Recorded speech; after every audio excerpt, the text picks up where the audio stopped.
Hello, this is Susan Potts. I had a question about 3 examples from Chapter 5, and I was going to quickly work through those for you. This first one shows the binomial inside parentheses, 5x minus 3, and that quantity is being squared. So what that means is that you would expand this by actually writing down that base or that binomial that's inside the parentheses, write it down twice, because that's, of course, what the exponent tells you to do, is to use the base as a multiplier as many times as the exponent indicates. All right, so I think you can see once you get it spread out like this, you're going to follow the FOIL process, which, of course, the F stands for, whoops, I didn't mean to do that, the F stands for first. So I'll do first times first, which will be 25x squared. Then I'll do the 2 on the outside product. The O stands for outer product. So I'm going to here do the outer product, and I see a negative 15xy.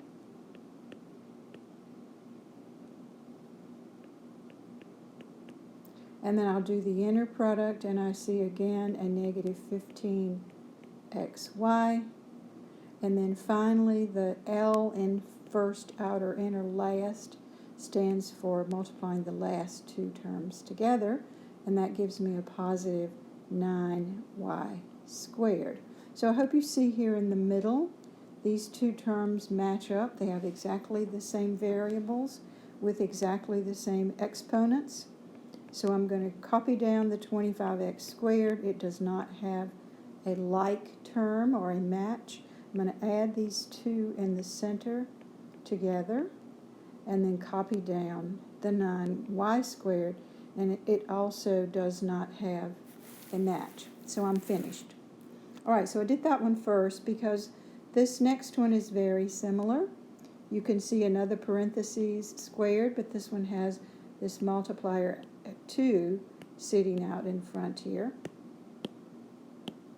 So I'm gonna do the, remember, please excuse my dear Aunt Sally. The E in excuse says that it's the second in the priority. You would do the exponents first here before you multiply. So for just a minute, I'm going to hold on to the multiplier 2, and I'm going to go ahead and expand this binomial and write it down as a multiplier twice, just like we did in the previous example. Hang on to the 2 for a little bit. Now I'm doing first times first. Keep parentheses going there for just a minute. 25x squared. Outside is 20x. Inside is also 20x. And last times last is positive 16. And again, just like in the previous one, you see how these middle terms repeat, and we need to take a step to combine those 2 like terms. And of course, there is no mate for the constant 16, and there is no mate for the 25x to the second power. And the last thing I'm going to do is distribute the 2. So you notice how I'm holding off on that distribution until the very end. I can't talk and write at the same time. 50 is what I'm trying to do. 80 and 32. So there we go. Now we're finished. All right, so the last one is a little bit different. It's not 2 binomials to be multiplied together, so I cannot use first, outer, inner, last. Have to just use the distributive property. I think I'll do some different colors here. Maybe I don't try not to mess it up too much.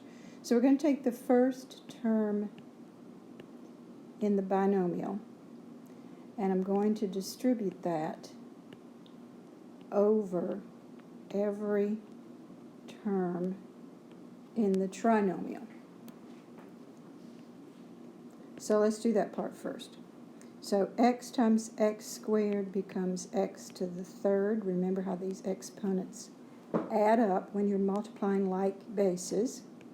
The next multiplication I see plus x squared. And the third multiplication I see plus 2x. So far I've distributed the value x over the trinomial. Excuse me. So now let me change to a different color. I'm going to take this positive 2 and distribute. Excuse me. That gives me 2x squared plus 2x plus 4. And let me clean that up just a little bit. Okay, so you first distribute the x over the trinomial, then you distribute the positive 2 over the trinomial, and you come up with this long expression that's got 6 terms in it. So you start looking around for terms that match up. I don't see a mate to the third degree x, but I do see a couple of second degree x's that match up, and I also see here a couple of first degree x's that match up. So my last step is going to be to copy down the things that don't have a match and add up the things that do have a match. Don't know why it's behaving like this.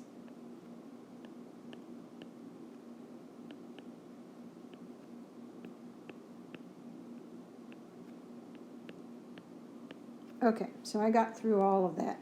And you can see that I end up with 4 terms. The degree of this thing, sometimes you're asked that.